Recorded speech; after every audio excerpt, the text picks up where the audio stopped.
सबैजनालाई प्रभु येशू ख्रीष्टको नाममा जय मसीह। त्यो पछाडिको स्पिकर बन्द गरिदिनु भयो भनेदेखि असल हुन्थ्यो होला। मैले माइकमा बोलेँ भने माइक फुट्न सक्छ, त्यही भएर म माइक नलिकन बोल्दछु। अनलाइनमा तपाईँहरू जतिजना हामीसँग जुममा जोडिनु भएको छ, हामी लामो समयपछि फेरि जुम अनलाइन सेवामा आएका छौँ। तपाईहरु सबैलाई फेरि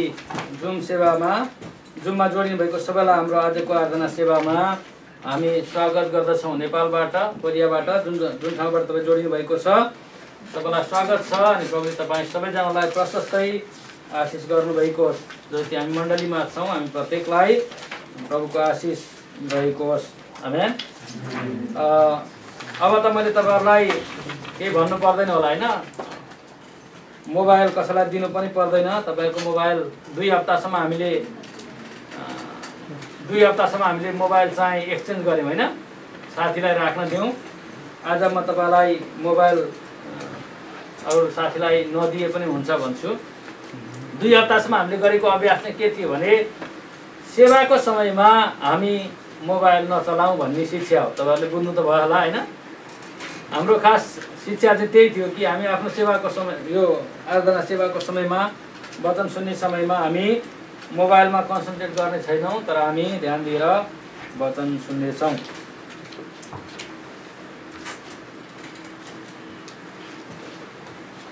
आमेन। बेला बेलामा बाटी छोरी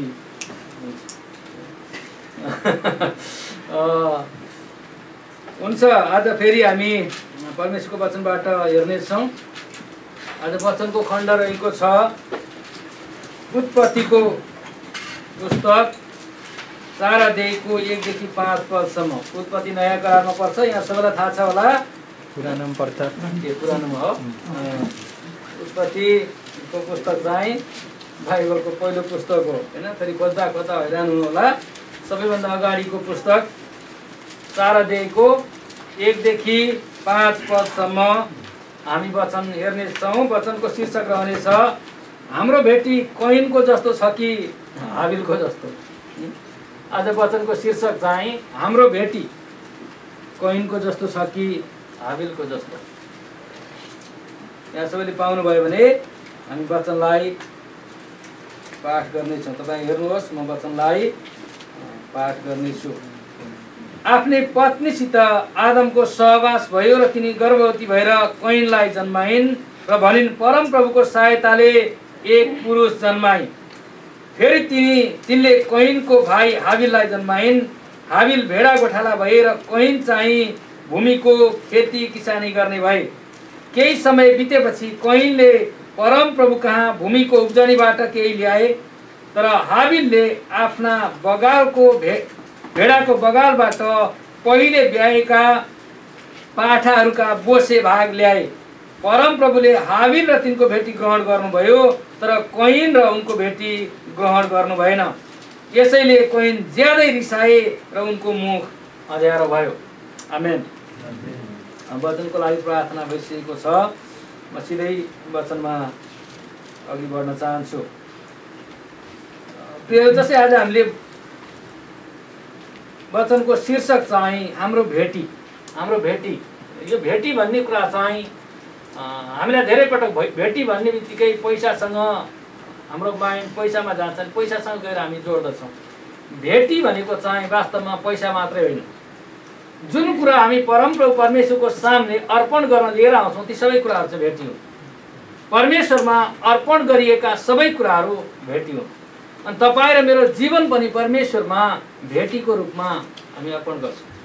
हामीले आराधना परमेश्वरलाई अर्पण गर्दै गर्दा हाम्रो प्रार्थना, हाम्रो आराधना पनि परमेश्वरमा अर्पण गरिएको भेटी हो। त्यसकारण धेरै पटक भेटी भन्ने बित्तिकै मनी पैसासँग हाम्रो सोचाइ, यता भेटी भन्ने बित्तिकै पैसाको कुरा आउँदछ। तर आज मैले यहाँहरूसँग गर्न लागेको यो वचनबाट बोल्न लागेको कुरा चाहिँ मनी मात्रै होइन, तर सारा जीवनको कुरा चाहिँ हामी हेर्नेछौँ। सम्पूर्ण जीवन, विश्वासी जीवनको कुरा हो। परमेश्वरसँगको सम्बन्धमा जिउने जीवनको कुरा चाहिँ यो हो। जब हामी बाइबलमा हेर्दछौँ आदमका 2 जना छोराहरू सुरुमा जन्मिएका दुईजना छोराहरू अनि तीमध्ये कैन पहिलो छोरो कैन चाहिँ मानव इतिहासमा पहिलो हत्यारा भयो भने उसको भाइ हाबिल चाहिँ मानव इतिहासमा परमेश्वरमा विश्वास गरेको कारणले परमेश्वरप्रति विश्वास योग्य र भक्त भएको कारणले मारिएको पहिलो शहीद भयो। त्यसकारण आदमका पहिलो दुईटा छोरा चाहिँ एउटा पहिलो हत्यारा एउटा चाहिँ परमेश्वरको निम्ति पहिलो शहीद भयो। जब हामी यिनीहरूको जीवन हेर्दछौँ आदमका दुई छोराहरूको जीवन चाहिँ एकअर्कामा एकदमै बिल्कुलै विपरीत जीवन हामी पाउँदछौँ। यिनीहरूको जीवनी शैली यिनीहरूको जीवन यिनीहरूको सबै कुराहरू चाहिँ हामी बिल्कुल एकअर्कामा अपोजिट विपरीत भएको हामी पाउँदछौँ। कैनले किन परमेश्वरलाई जनावरको अथवा भेडाको बलि नचढाएर जमिनको केही उब्जनी मात्र अर्पण गरेको है किन? अनि यो कैन र हाबिल दुईजना आदमको छोराहरू कैन र हाबिलमा मात्रै यो कुरा सीमित भएको भए त्यही सकिएको भएदेखि कति असल हुन्थ्यो होला। तर आज मण्डलीमा हाबिलको चाहिँ परमेश्वरको आराधना गर्ने विश्वासीहरू पनि छन् र आज कैन चाहिँ आज पनि मण्डलीमा कैनहरू जीवितै छन्। यो चाहिँ दुःखको कुरा हो। अनि त्योभन्दा दुःखको कुरा चाहिँ के भने आज अधिकांश विश्वासीहरूको जीवन कैनको जस्तो छ। आज मण्डलीमा अधिकांश विश्वासीहरू मलाई त यसो भन्न मन लाग्यो 80 देखि 90% विश्वासीहरू कैनको अवस्थामा छन् र 10 देखि 20% विश्वासी मात्रै हाबिलको चाहिँ परमेश्वरको सामने आउँदछ। अनि आज परमेश्वरले तपाईँ र मलाई चाहिँ हाबिल चाहिँ परमेश्वरको अगाडि आएको चाहनुहुन्छ। आमेन।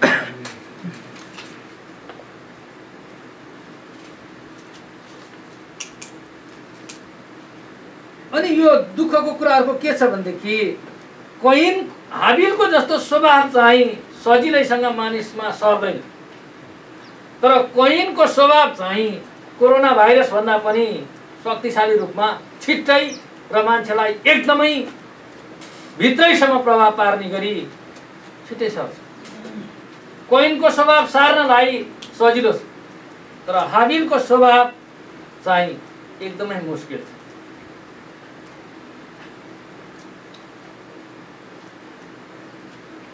आज परमेश्वरको वचन सुन्दै गर्दा तपाईहरुमा एकपटक आफैलाई एकचोटि हेर्ने मौका मिल्यो है। हामी आफैलाई हेरेर तपाईँ र मेरो जीवन अथवा तपाईँ र मेरो आराधना तपाईँ र मेरो भेटी तपाईँ र मैले परमप्रभुको अगाडि ल्याएका हरेक कुराहरू चाहिँ कतै कैनको झैं त छैन कि त हामी हाबिल झैं परमेश्वरमा जिरहेका छौँ। एकचोटि हामी आफैलाई निहालेर हेर्ने समय बन्न सकोस्।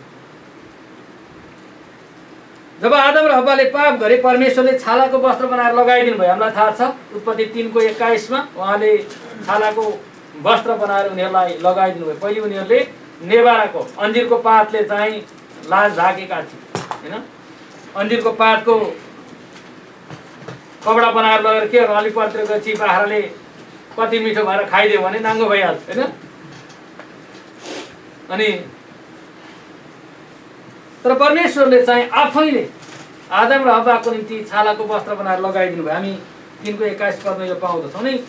त्यसले के संकेत गर्दछ भने परमेश्वरले अब आदम र हव्वाको पाप चाहिँ यति जटिल थियो कि अब त्यसको लाज ढाक्नको लागि त्यो पापको प्रायश्चित्तको लागि चाहिँ रगत बगाउनु पर्यो। बलिदान कसैको बलिदान आवश्यक थिएन। परमेश्वरले त्यो एउटा जनावरलाई मारेर उसको रगत बगाएर अनि यो कुरा आदमलाई सिकाउँदै हुनुहुन्छ कि तेरो पापको समस्या यति जटिल भयो कि पछि कुनै एकजना मानिस तेरो आफ्नै सन्तानबाट एकजना यो पापको प्रायश्चित्तको निम्ति आएर मर्नु पर्नेछ, रगत बगाउनु पर्छ। अनि त्यो जनावरलाई मारेर परमेश्वरले आदम र हव्वालाई आउनुहुने प्रभु येशू ख्रीष्टको अनि उहाँले बगाउनु हुने रगत र उहाँको क्रुसको मृत्युको बारेमा उनीहरूलाई सिकाउनु भएको। पक्कै पनि परमेश्वरले यो पापको प्रायश्चित्तको निम्ति परमेश्वरलाई आराधना एउटा बलि लिएर भेटी लिएर आउँदाखेरि चाहिँ कुन किसिमले आउने भनेर पक्कै पनि सिकाउनु भएको थियो। अनि जनावरको बलि चढाउनु कति आवश्यक छ भन्ने कुरा उहाँले सिकाउनु भएको थियो। अनि यो कुरा आदमले आफ्ना छोराहरूलाई पनि पक्कै सिकाएको हुनुपर्छ। आदमका छोराहरू कैन र हाबिल दुवैलाई परमेश्वरको सामने आउँदा कस्तो बलि लिएर कस्तो भेटी लिएर आउनुपर्छ भन्ने कुरा एकदमै स्पष्ट थाहा थियो। कति मानिसहरूले यसै तर्क गर्दछन्, कैन त खेती किसानी गर्ने थिए, हाबिल चाहिँ भेडा गोठाला थिए, त्यसकारण आफूसँग जे छ आफूसँग भएको कुरा लिएर आउनु के गल्ती गरेर कैन? वास रङ हैन। गोठालाले भेडा लिएर आयो, खेती किसानी गर्नेले आफ्नो उब्जनीबाट परिश्रमको फल लिएर परमेश्वरको अगाडि धन्यवादको भेटी लिएर आयो। के गल्ती गर्यो? तर यीशु चाहिँ प्रियहरू के ल्यायो भन्ने कुरा होइन, तर कसरी ल्यायो भन्ने, के ल्यायो भन्ने कुरा महत्त्वपूर्ण होइन, कुन हृदयले ल्यायो भन्ने कुरा महत्त्वपूर्ण हो। उसले के परमप्रभुको अगाडि ल्यायो भन्ने कुरा होइन, तर ऊ आज्ञाकारितामा ल्यायो कि अथवा टार्नको लागि मात्र ल्यायो भन्ने कुरा। हाबिलले परमेश्वरको आज्ञा अनुसारको बलि वा भेटी पूर्ण हृदयको आज्ञाकारितामा लिएर आयो।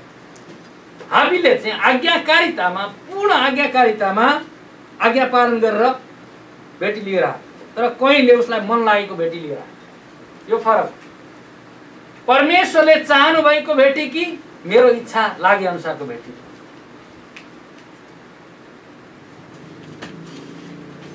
जब आजको वचन खण्ड हामी चाहिँ 4 र 5 पदमा हेर्दछौँ, यहाँ यसरी लेखिन्छ, तर हाबिलले आफ्ना भेडाको बगालबाट पहिले जन्मेका पाठाहरूका बोसे भाग ल्याए। परमप्रभुले हाबिल र तिनको भेटी ग्रहण गर्नुभयो, तर 5 पदमा तर कैन र तिनको भेटी ग्रहण गर्नु भएन। यसैले कैन ज्यादै रिसाए र तिनको मुख अँध्यारो भयो। रिसाउँदाखेरि उज्यालो अनुहार हुने त को हुन्छ होला? कैनबाटै सुरु भएको होइन, कैनबाटै सुरु भएको, रिसाएपछि अँध्यारो भइहाल्छ।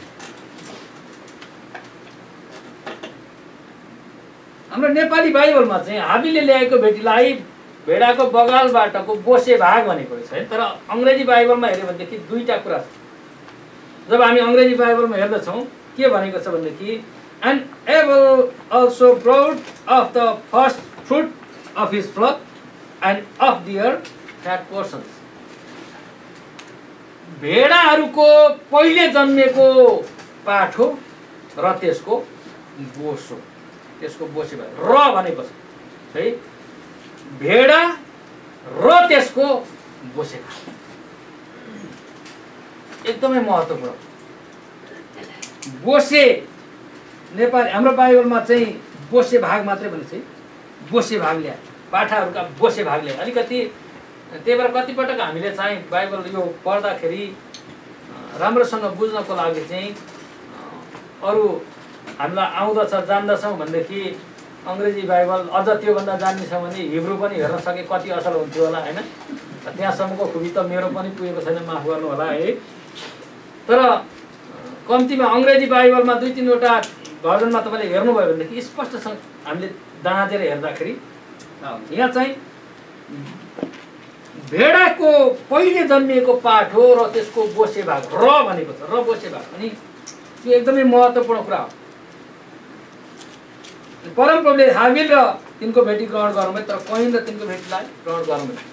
परमेश्वरले भेटी मात्रै ग्रहण गर्नुभएको कुरा होइन, भेटीसहित भेटी अर्पण गर्ने व्यक्तिलाई पनि ग्रहण गर्नु।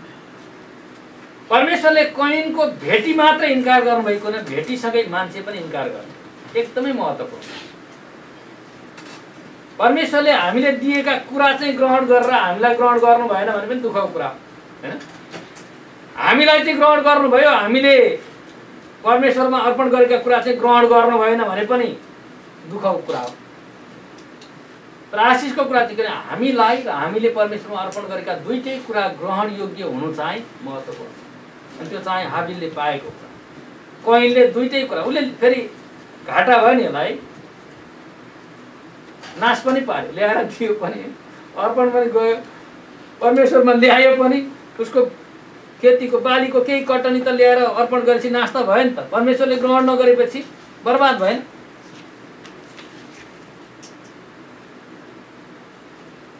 यो बोसोको बारेमा हाबिलको बलिमा चाहिँ एउटा के थियो, पापको पूर्ण चेतना र पापको क्षमाको निम्ति प्रायश्चित्तको लागि धन्यवादी हृदय सहित अर्पण गरिएको बलि। पापको पूर्ण चेतना, यो पापको कति खतरनाक कति ठुलो कुरा हो नि। पापको प्रायश्चित्तको लागि बलि गर्नै पर्छ, जनावर मार्नै पर्छ भन्ने अनि पूर्ण चेतनामा अनि एकदमै धन्यवादी हृदयले भरिएर आज्ञाकारितामा आइएको भेटी थियो। लेवीको पुस्तकमा हामी बलि सम्बन्धी विधिहरूमा हेऱ्यो भनेदेखि बोसोको बारेमा परमेश्वरले के भन्नुभएको छ भने बोसो चाहिँ तिमीहरूले नखानु भन्नु है। एउटा कुरा रगत नखानु भन्नुभएको छ परमेश्वरले, अर्को कुरा बोसो पनि नखानु भन्नुभएको छ। अनि बोसोलाई चाहिँ के बलि चढाएको, विशेष गरी बलिको जनावरको बोसो, त्यो बलिको जनावरको बोसोलाई चाहिँ सबै निकालेर वेदीमा जलाएर सिध्याउनु भन्नु। त्यो बोसो चाहिँ वेदीमा जलाउनु भन्नुभएको। अनि त्यसले के जनाउँछ भने बोसोले चाहिँ विशेष गरी बलिमा अर्पण गरिएको जनावरको बोसोले चाहिँ पापलाई सङ्केत गर्छ। पापलाई बलिको बोसो समेत जलाएर अर्पण गर्नुको अर्थ चाहिँ के भने हे परमेश्वर मेरो पाप क्षमा गर्नुहोस् र म भित्र रहेका सबै पापका स्वभाव र चरित्रहरू पनि जलाएर पूर्ण रूपमा म तपाईँलाई अर्पण गर्छु। ती सबै कुराहरू पनि लिनुहोस् र मलाई त्यसबाट पनि छुटकारा दिनुहोस्।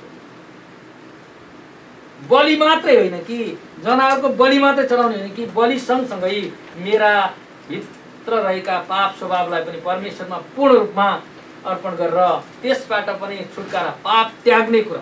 परमेश्वरको अगाडि म क्षमा मात्रै, परमेश्वर म क्षमा मात्रै माग्दिनँ तर म पाप पनि त्याग्दछु। त्यसले एकदमै महत्त्वपूर्ण अर्थ राख्छ।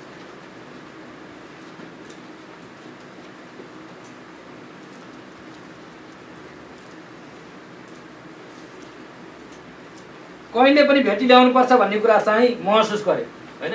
नल्याइ अब फेरि बुढा रिसाउला नभए केही त गर्नु पर्यो होइन। भाइले त लगिसक्यो, म चाहिँ फेरि खोज्दान अब केही न केही त चित्त त बुझाउनु पर्यो भनेर चाहिँ उपस्थिति मात्रै कैनले चाहिँ नेपाली झर्रो भाषामा झाडा तिर्ने भन्छ होइन। झाडा तिर्ने काम चलाउने हिसाबले उसले बलि भेटीहरू लिएर आएको हामी पाउँछौँ। तर उसले थुमाको बलि लिएर आउन चाहेन। किन होला?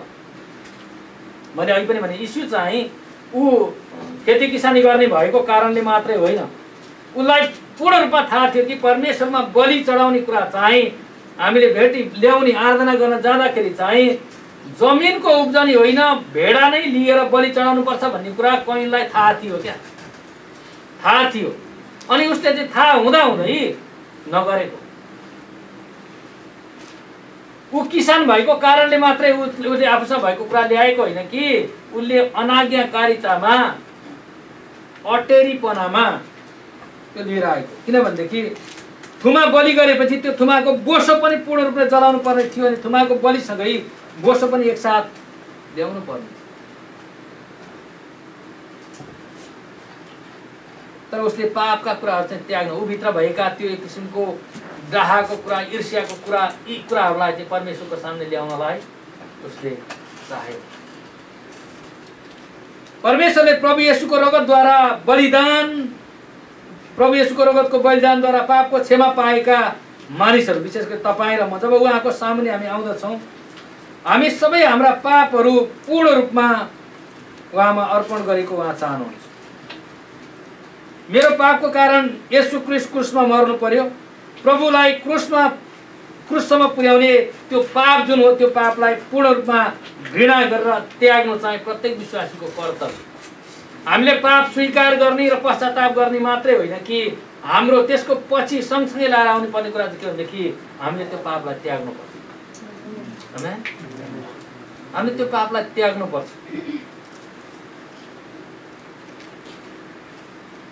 कैनको समस्या चाहिँ के हो भनेदेखि उसले आफूभित्र भएको अनाज्ञाकारिताको चरित्रलाई त्याग्न चाहेन। आफ्नो पाप नत्यागी, आफ्नो पापलाई नत्यागिकन परमेश्वरमा भेटी ल्याउन मिल्ने कुराहरू उसले रोजेर खोज्दै गर्दाखेरि जमिनको उब्जनी लिएर आए। जब हामी हिब्रू 11:4 हेर्दछौँ, विश्वासद्वारा हाबिलले परमेश्वरलाई कैनले भन्दा अझ ग्रहण योग्य बलि चढाए र त्यसैद्वारा नै हाबिल धर्मी ठहरिए भनेर लेख्छ। विश्वासद्वारा परमेश्वरको आज्ञालाई हाबिलले विश्वास गरे अनि विश्वाससँगै आउने कुरा चाहिँ आज्ञाकारिता। अनाज्ञाकारिता विश्वाससँग जोडिँदैन, अविश्वाससँग जोडिँदैन। विश्वासले जहिले पनि सँगसँगै लिएर आउने कुरा चाहिँ आज्ञाकारिता। प्रिय मण्डली परिवार, के हामी पनि हाबिलको जस्तो अझ ग्रहणयोग्य बलि परमेश्वरलाई चढाउनु पर्दैन र? त्यसो हो भने हामीले खुमाको बलिसँगै सम्पूर्ण बोसो वेदीमा जलाउनु पर्छ। बोसो सबै निकालेर वेदीमा जलाउनु पर्छ। आजभरि हाम्रो मण्डलीमा, विशेष गरी आजभरिको मण्डलीहरूमा कोइनको जस्तो बलि लिएर आउनलाई एकदमै सजिलो छ। प्रभु येशूको क्रुसको अघि आएर हामी पाप क्षमा माग्छौँ, त्यति भएपछि पुग्यो, पाप क्षमा मागिहाल्यो, सक्यो। हामी एकतर्फी कुरा गरेर अनि जान्छ। धेरै पटक हामी प्रभुको अगाडि आएर हाम्रा कुरा भन्यो अनि त्यसपछि निस्किरहेको छ। प्रभु के बोल्नुहुन्छ सुन्ने, मेरो कुरा भनी बुझ्नुभयो, त्यसपछि अब गर्नु होला सबै। पास्टर तिमोथी अर्यालले भन्थे आजभोलि त मान्छेहरूले परमेश्वरलाई पिए भन्दा पनि बढी बनाएको छ। यसो गर्नुहोस्, त्यसो गर्नुहोस्, मैले भनिदिएको छ गर्नुहोस्, होइन? आदेश दिन्छ, परमेश्वरको कुरा सुन्दैन। उहाँले भन्नुहुन्थ्यो मान्छेलाई चाहिँ आजभोलि बोल्ने तालिम दिन्छ, सुन्ने तालिम कहीँ पनि हुँदैन। मान्छेलाई सुन्नलाई तालिम दिनुपर्ने हो। खास मान्छेलाई खास चाहिँ सुन्नलाई तालिम दिनुपर्ने। मान्छे बोल्नको लागि, वक्ता बन्नको लागि तालिम लिन्छ, तर सुन्नको लागि कसैले तालिम दिन्छ। हामीलाई चाहिँ परमेश्वरको आवाज सुन्नको लागि खास तालिम चाहिन्छ। आमेन।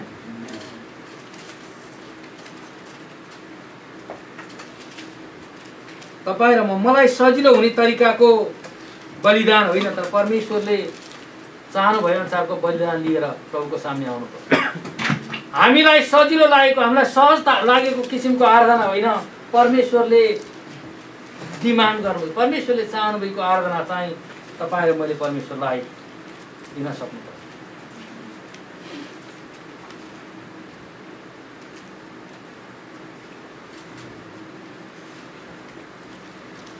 हाबिलको बलिमा चाहिँ आफ्नो पापको त्याग पनि बलि सँगसँगै आएको थियो। हाबिलले चाहिँ आफ्नो पापलाई त्याग्ने प्रणसहित प्रभुको अगाडि आएको थियो।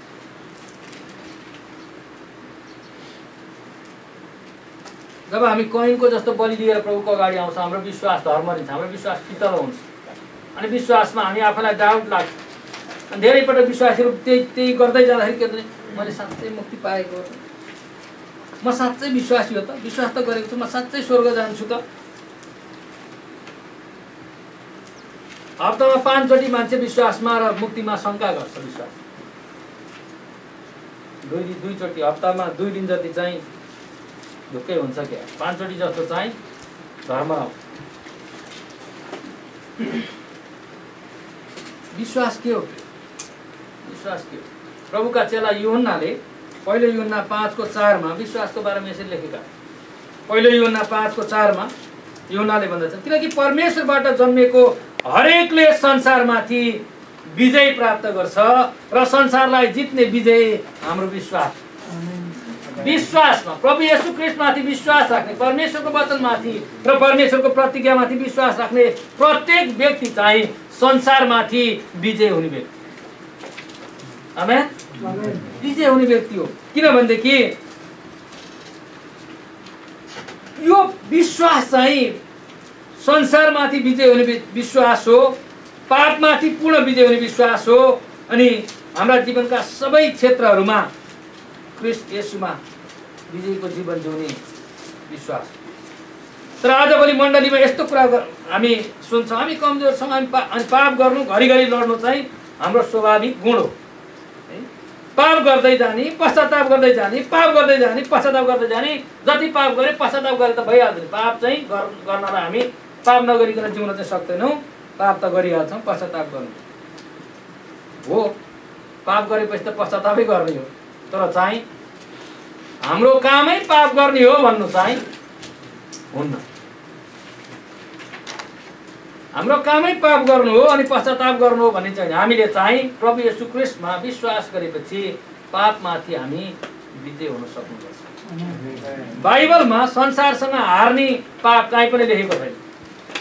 बाइबलमा हारपूर्ण जीवन जिउने विश्वास कहीँ पनि उल्लेख गरेको छैन। बाइबलमा एउटै पापलाई घरिघरि गर्दा हुन्छ भन्ने कुरा हामी कहीँ पनि पाउँदैन।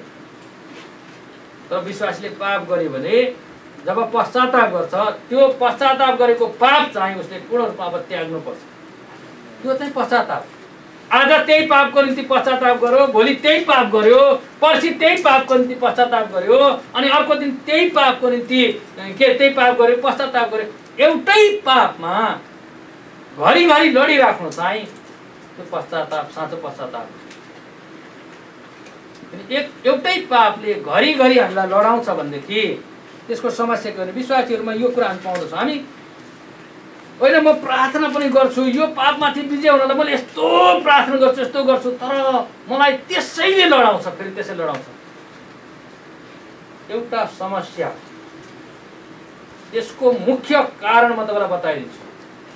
तपाईँ र मेरो जीवन पूर्ण रूपमा 100% टोटल सरेन्डर, पूर्ण रूपमा परमेश्वरमा समर्पित नभएको कारण। हामीले केही हदसम्म परमेश्वरमा समर्पण गर्यौँ, केही हदसम्म चाहिँ हाम्रो बल र बुद्धिले त्यसलाई समाधान गर्न सक्छौँ। 50-50 को शर्तमा प्रभु तपाईँ 50 सम्हाल्नुहोस्, म 50 सम्हाल्छु, पार्टनरसिपमा काम गरौँ, होइन?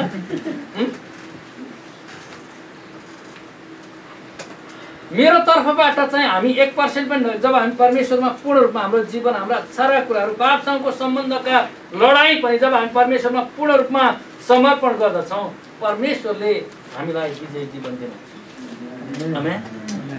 हामीले प्रभुलाई पूर्ण रूपमा हाम्रो जीवन समर्पण गर्नु चाहिँ विजयको साँचो। संसारलाई जित्ने विश्वास कस्तो हुन्छ?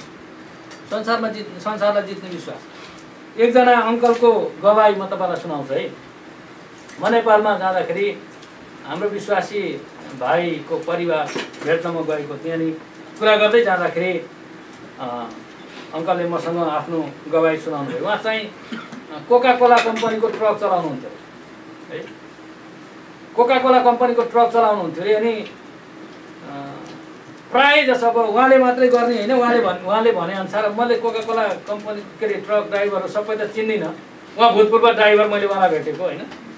अनि उहाँको भनाइअनुसार अधिकांश ड्राइभरहरूले चाहिँ दिनमा कम्तीमा पनि त्यो एक कार्टुन, एक कार्टुन के भन्छ मलाई राम्रोसँग थाहा छैन, त्यो कोकको एउटा कार्टुन, अघि मैले धेरै भाइहरूलाई सोधेँ, कसैले ब्यारेल भन्नुभयो, कसैले कार्टुन भन्नुभयो, मैले त्यही अब कार्टुनै भन्दा सजिलो होला। दिनको एक कार्टुन चाहिँ चोर्नै पर्ने हुन्छ। त्यो चाहिँ एउटा अनिवार्य, दिनमा त्यो लगेर ठाउँ ठाउँमा स्टोरमा दिने, अब पसलमा दिँदै गर्दाखेरि एक कार्टुन चाहिँ निकालेर अब फुट्यो भने रिपोर्ट बुझाउँदा अब फुट्यो भन्ने अथवा के भन्ने, तर एक कार्टुन चाहिँ चोरेर त्यसको फाइदा चाहिँ दिनमा एक कार्टुनको फाइदा नखाइकन हुँदैन होइन। अनि त्यसै क्रममा प्रभुलाई ग्रहण गर्नुभयो। ग्रहण गरेपछि पनि चोर्न त छोडेको छैन। तर फरक के भने पहिले चाहिँ चोर्दै गर्दाखेरि एकदम शानले चोर्ने मान्छे अब चाहिँ चोरिसकेपछि बेलुका आउने पश्चाताप गर्ने, प्रभु आज मैले चोरी माफ गर्नु। अलिकति फरक त भयो नि होइन। कम्तीमा चोर्नु चाहिँ मैले पाप गरेँ भने पापको चेतना त भयो नि।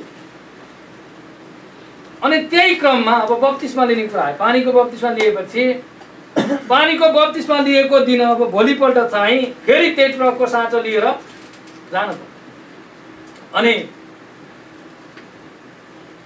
गाडी चलाउँदै जाँदाखेरि यो पसलमा झार्दा त्यो पसलमा झार्दा एक कार्टुन त चोर्नु पर्ने, एक कार्टुन त चोर्नु पर्ने। अनि कति बेला चोर्ने? अब मनमा अब चाहिँ म साँच्चै क्रिस्चियन भइसकेको मान्छे, अब मैले चोर्न छोड्नुपर्छ। अब भित्र द्वन्द्व हुन थाल्यो। मैले अब कसरी चोर्नु? मैले पानीको बप्तिस्मा लिइसकेँ, मैले प्रभु येशूमा एउटा इमानदार जीवन जिउँछु भनेर मैले विश्वासको जीवन सुरु गरिसकेको छु। अब म त्यही पुरानो चोरको स्वभाव, अब म पुरानो ट्रक ड्राइभर होइन नि, अब त म त विश्वासी ट्रक ड्राइभर हुँ, मैले यो काम गर्नु हुँदैन। तर फेरि अर्को मनले भन्छ सधैँ त चोरिराखेको, अब एक ट्रक त प्रभुले पनि बुझिहाल्नुहुन्छ नि, फेरि एक कार्टुन त प्रभुले पनि त्यति कुरा त बुझिहाल्नुहुन्छ नि, त्यो त स्वभावै हो त्यो होइन, बुझिहाल्नुहुन्छ। अनि गर्दै जाँदाखेरि त्यो दिनभरि दिनभरि एक दिन चाहिँ मलाई धेरै लामो भयो त्यो दिन हैन, लडाइँ भयो नि त दिनभरि। बेलुका ड्युटी सकुन्जेलसम्म नचोरिकन जित्नु भएछ त्यसले। अब आज त जितेँ मैले, अब भोलिको सङ्घर्ष म कसरी जिउँ हैन। भोलि पनि मैले यो चोरको बानी, यो चोर्नी बानी चाहिँ मैले यसलाई अधीन गर्न सक्छु भन्ने आँट आएन। अब के गर्नु, के गर्नु? बेलुका ट्रक लगेर कम्पनीमा पार्किङ गरेर साँचो निकालेर अनि अफिसमा गएर तपाईँको ट्रकको साँचो राख्नुहोस्, म आजदेखि उसो यो ट्रक म चलाउँछु। उहाँले सबै कुरा कम्पनीमा भन्नु भएन, कारण के हो? तर कारण के हो भनेदेखि म क्रिस्टको जन हुँ, मैले इमान्दार जीवन जिउनुपर्छ। म अब कोका कोला चोर्ने ड्राइभर होइन, तर म क्रिस्टमा इमान्दार जीवन जिउने व्यक्ति हुँ। त्यसकारण म विश्वासको जीवन जिउनको लागि मैले यो कुरालाई जित्नै पर्छ।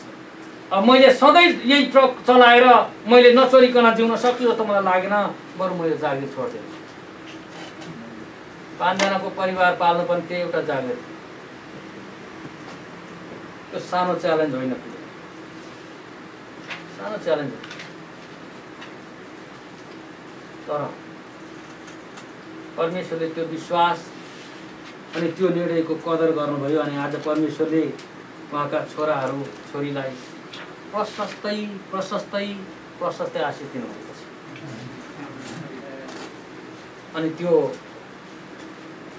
ट्रकको साँचो जिम्मा लगाएकोमा आज त्यो अङ्कललाई पछुतो छैन, पछुतो छैन।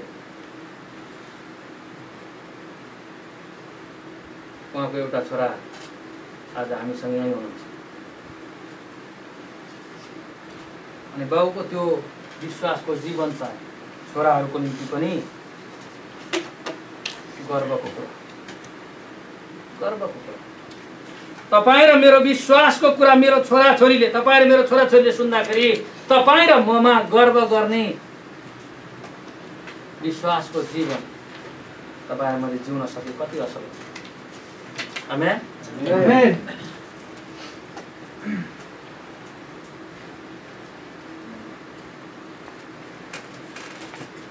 प्रभुमा पूर्ण रूपमा समर्पित जीवन जिउने मानिस चाहिँ के त लड्दैन त, त्यसले पाप गर्दैन त भन्ने कुरा गर्न सक्छ, लड्न सक्छ। तर फरक के हो भनेदेखि प्रभुमा पूर्ण समर्पित जीवन जिउने मानिस चाहिँ पापमा लड्यो भने पनि त्यो तुरुन्तै घुँडा टेक्छ, तुरुन्तै पश्चाताप गर्छ, रुँदै प्रभुको अगाडि जान्छ। अनि त्यो त्यसपछि त्यो विश्वासमा एक खुड्किला अगाडि बढ्छ, प्रभुको नजिक जान्छ। त्यसको पश्चाताप साँचो हुन्छ अनि त्यसले त्यसलाई चाहिँ दबाउन, त्यो पापले उसको भित्र जरा गाडेर उसलाई खान सक्दैन, तर ऊ पापमाथि विजयी भएर अर्को खुड्किला माथि उक्लिन सक्छ। त्यसो हामीले हेर्दै गर्दाखेरि सबै मान्छे, त्यो पनि क्रिस्चियन, त्यो पनि त्यो पनि त्यो पनि, त्यसले पनि त पाप गर्यो, त्यो पनि लडेछ। प्रभुमा पूर्ण समर्पित भएको मान्छे लड्यो भने पनि वचनले के भन्छ, धर्मी जन 7 चोटि लड्यो भने पनि उठ्छ, 7 चोटि लड्यो भने उठ्छ। त्यो धर्मी जन भनेको समर्पित व्यक्ति, प्रभुमा टोटल सरेन्डर, प्रभुमा समर्पित भएको व्यक्ति लड्यो भने पनि उठ्छ। अनि त्यो चाहिँ उठ्दै जाँदा अघिको भन्दा एक स्टेप माथि पुग्या हुन्छ। समर्पित नभएको मान्छे लड्छ, फेरि उठ्छ, लड्छ, फेरि उठ्छ, त्यही हुन्छ, कहिले पनि अगाडि बढ्छ।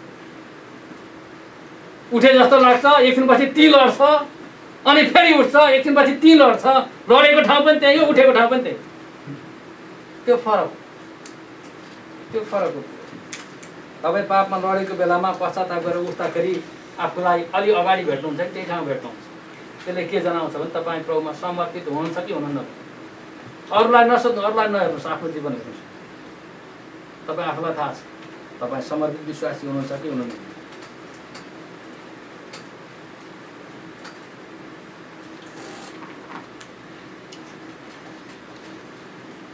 समर्पित व्यक्ति यस्तो जो चाहिँ पाप र परीक्षाहरू आफ्नो अगाडि आउँदाखेरि एउटा सानो बालक झै गरी रुँदै परमेश्वरको सामने गुहार माग्दै जान्छ। एउटा सानो बालकलाई कुनै खतरा आयो भने त्यसले के गर्छ? उसँग केही शक्ति हुँदैन, ऊ केही पनि गर्न सक्दैन। बाउ र आमा भएतिर ठुलो स्वरले चिच्याउँदै कराउँदै रुन्छ, पूर्ण रूपमा रोएर कराएर आमा बुबा मलाई बचाउनुहोस्, मलाई सहायता गर्नुहोस्। उसको सारा उसले गर्न सक्ने भनेको रोएर बाउ आमालाई पुकारा गर्ने।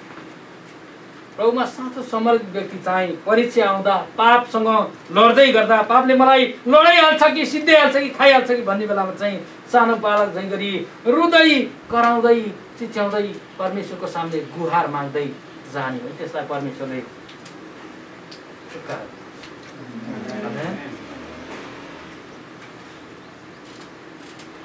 आज तपाईँ र म प्रियहरू, यदि हामीमा कैनको स्वभाव छ भने लोभको आत्मा, अल्छीको आत्मा, छलको आत्मा, झुटको आत्मा, डाहाको आत्मा, व्यभिचारको आत्मा, यी सबै किसिमका आत्मा जसले हामीलाई परमेश्वरको उपस्थितिमा जानलाई बाधा पुर्याउँछन्, यी सबै कुराहरूमाथि आज तपाईँ र म विश्वासमा, विश्वासको शक्तिमा विजय हुनुपर्छ। र तपाईँ र मेरो विश्वास, हाम्रो विश्वास चाहिँ संसार, शरीर र शैतानमाथि विजयी हुन सक्नुपर्छ। आमेन। म एउटा कुरा सोध्छु, मलाई उत्तर नदिनुहोस्, तर मनमा मैले सोधेको प्रश्नको मनमा उत्तर दिनुहोस्।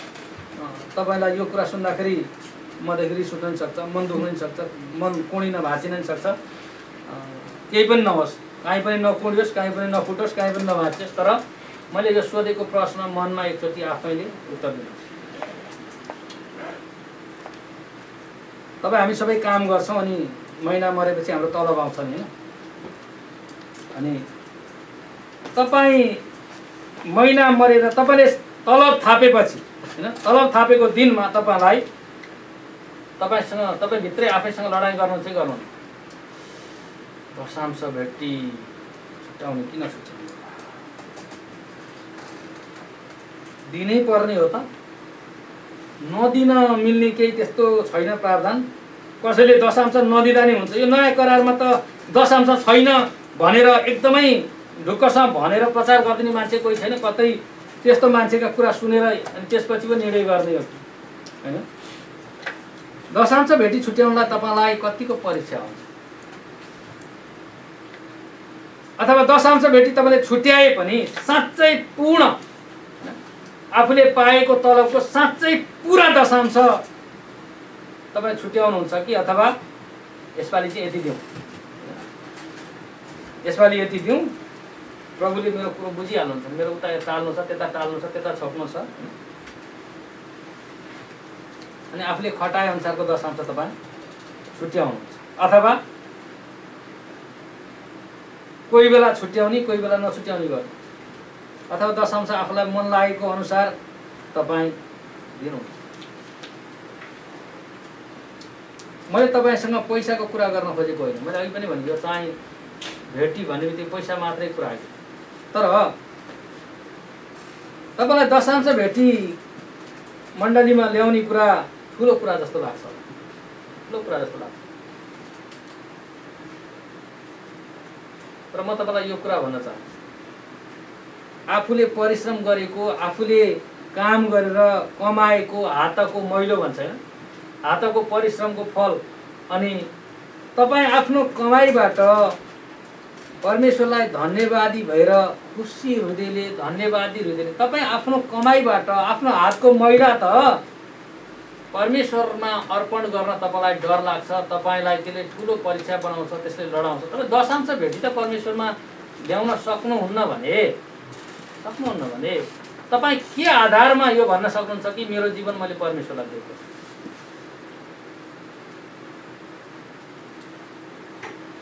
के को आधार? कसरी तपाईँ भन्न सक्नुहुन्छ कि मेरो जीवनको मालिक प्रभु हुनुहुन्छ? इम्पोसिबल, असम्भव कुरा।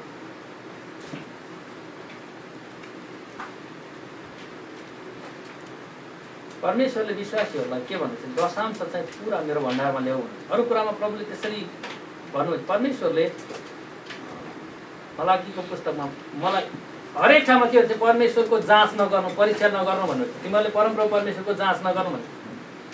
तर दशांशको विषयमा परमेश्वरले के भन्नुहुन्छ? तिमीले पुरा दशांश मेरो भण्डारमा लिएर आऊ अनि मलाई जाँचेर हेर। एउटा मात्रै कुरामा परमेश्वरले भन्नु, मलाई जाँचेर हेर कि दशांशले चाहिँ के जनाउँछ भने प्रियहरू, हामीले परमेश्वरमा दशांश भेटी अर्पण गर्ने कि नगर्ने भन्ने कुराले चाहिँ हामीहरूको विश्वास साँच्चै परमेश्वरमा समर्पित, प्रभुलाई हामीले मालिक मानेको साँच्चै हो कि होइन भन्ने कुरा चाहिँ त्यसले छुट्याउँछ। त्यो मात्रै एउटा आधार। गलत नबुझ्नुहोस् होइन, फेरि दशांश ल्याउने जति सबै प्रभुमा समर्पित हुन्छन् भन्ने कुरा नहुन पनि सक्ला होइन। अथवा परमेश्वरमा हाम्रो समर्पणता देखाउने आधार चाहिँ एउटा मात्रै कुरा, त्यही दशांश भेटिदिएको छ कि छैन भन्ने कुराको आधारमा मात्रै विश्वासीको परमेश्वरसँगको सम्बन्धलाई जाँच्न सकिन्छ भन्ने कुरा पनि होइन। द्याट्स रङ। तर कम्तीमा पनि तपाईँ दशांशमा चाहिँ परीक्षामा पर्नु हुँदैन, अथवा दशांशमा चाहिँ तपाईँले मुठी बाँधेर तपाईँ त्यो भाग पनि तपाईँ वचनमा हेर्नु भनेदेखि दशांश ल्याउँदाखेरि के भनेर ल्याउने गरेछ भनेदेखि मैले दुःख परेको बेलामा, अभाव परेको बेलामा, मेरो घरमा चाहिँ त्यो शोक परेको बेलामा, मलाई खानालाई घरमा नभएको बेलामा पनि मैले तपाईँको भागबाट चाहिँ मैले चलाएको छु। त्यो चाहिँ परमेश्वरको आदरको भाग।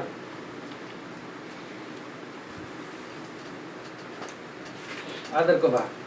अनि मैले भन्न खोजेँ तपाईँ आफूले कमाएको पैसाको हिस्सा त परमेश्वरको आदर परमेश्वरमा ल्याउन सक्नुहुन्न भने तपाईँले आफ्नो जीवन परमेश्वरमा अर्पण गरेको छु भन्ने कुरा चाहिँ नसुहाउने कुरा, इम्पोसिबल।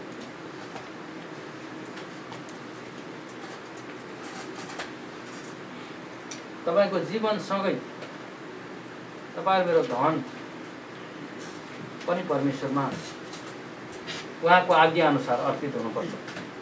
उहाँको आज्ञा अनुसार, हाम्रो इच्छा अनुसार होइन, हामीले खटाए अनुसार होइन।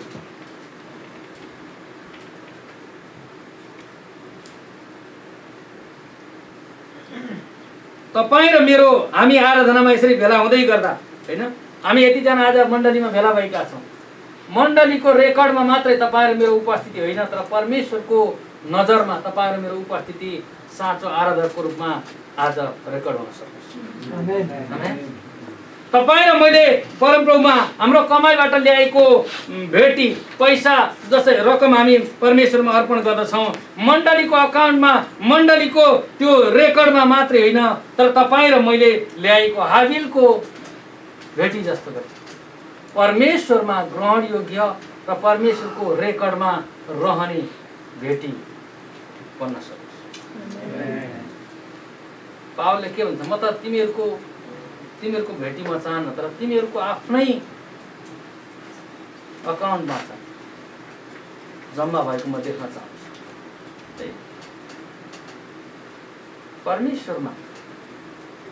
परमेश्वरको भाग छुट्याउने कुराहरूमा यदि तपाईँ कसैलाई परीक्षा हुन्छ, तपाईँलाई त्यो कुरा एकदम गाह्रो लाग्छ भने प्रभुसँग प्रार्थना गर्नुहोस्, प्रभुले तपाईँलाई सहायता गर्नुहोस्। It's not the matter of money. यो पैसाको कुरा होइन, तपाईँको हृदयको कुरा। तपाईँको हृदय प्रभुमा अहिलेसम्म पनि पूर्ण रूपमा समर्पित हुन सकेको छैन भने यो जटिल कुरा।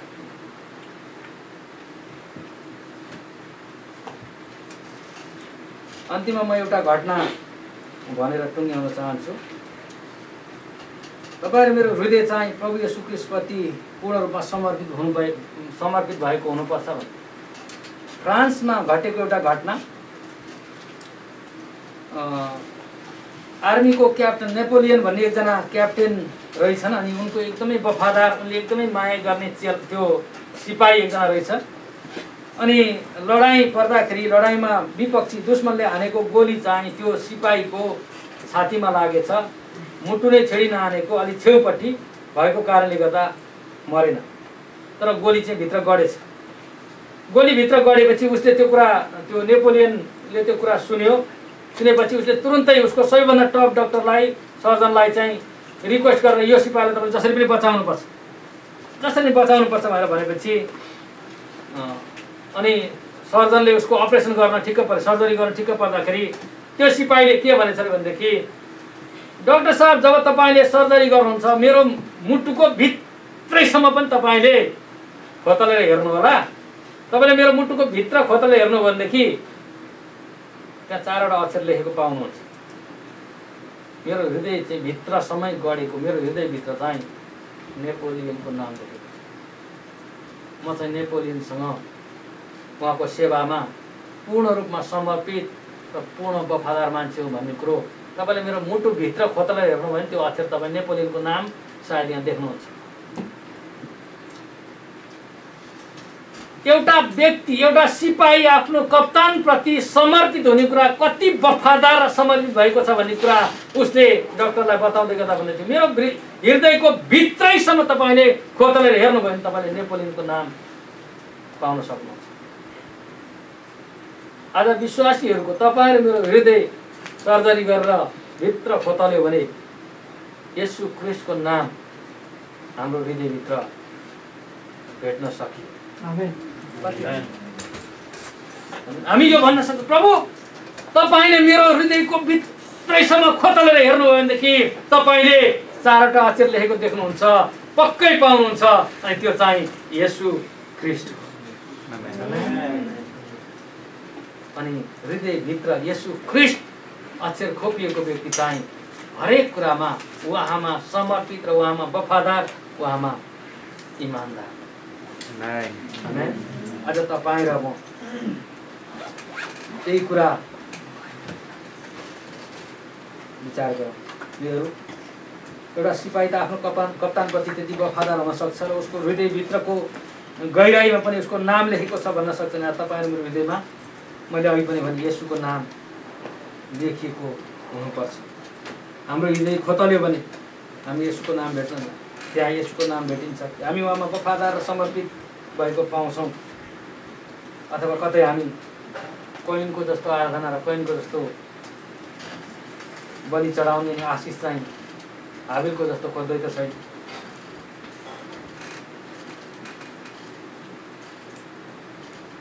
अथवा कोइनले परमेश्वरको आराधकको हत्या गरेछन्, हामी पनि आफू पनि बेइमान हुने र परमेश्वरको आराधकको हत्या गर्ने व्यक्ति त हामी बन्दैन।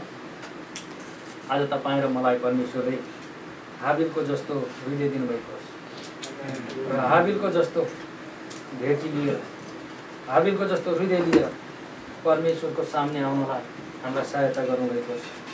र जसरी परमेश्वरले हाबिलले उसको भेटीलाई ग्रहण गर्नुभयो, परमेश्वरले तपाईँ मेरो भेटीलाई ग्रहण गर्नुभएको छ।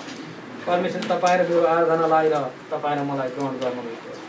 आज यहाँ मण्डली परमेश्वरको सामने ग्रहण योग्य भएको हामी प्रार्थना गरौँ। परमेश्वर हामी तपाईँमा आउँदछौँ, हामी तपाईँ परमेश्वरलाई धन्यवाद दिन्छौँ।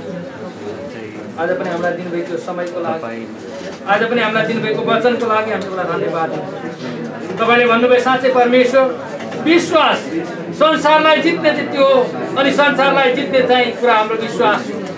साँच्चै प्रभु हामीलाई विश्वासद्वारा संसारमाथि, शरीरमाथि, शैतानमाथि विजय हुनलाई तपाईँले हामीलाई सहायता गर्नु। हे परमप्रभु परमेश्वर, हामीले गर्ने सबै कुराहरू प्रभु हामी कोइन जस्तो होइन तर हाबिल जस्तो भएर, हाबिलको जस्तो भेटी लिएर, हाबिलको जस्तो हृदय लिएर सम्पूर्ण बलि तपाईँको अगाडि अनि विशेष गरी हाम्रा बोसे भागहरू, बोसोहरू तपाईँको सामने वेदीमा जलाउनलाई तपाईँले हामीलाई सहायता गर्नु। प्रभु हामी तपाईँलाई धन्यवाद दिन्छौँ। आज हामीसँग बोल्नुभएको लागि, हामीलाई वचन दिनुभएको लागि हामी तपाईँलाई धन्यवाद दिन्छौँ। आज पनि हाम्रो जीवनमा, आज पनि हाम्रो मण्डलीमा तपाईँ परमेश्वरले आफ्नो काम गर्नुहोस् हामी प्रार्थना गर्छौँ। धन्यवाद। हाम्रा हृदयको गहिराई खोतल्दै गर्दा येशू ख्रीष्ट नाम भेटिन सकोस्, हामीलाई सहायता गर्नुहोस् येशू प्रभुको नाम। हुन्छ, क्वायरलाई म अगाडि बोलाउँदछु। हामी लगत्तै प्रभु भोजमा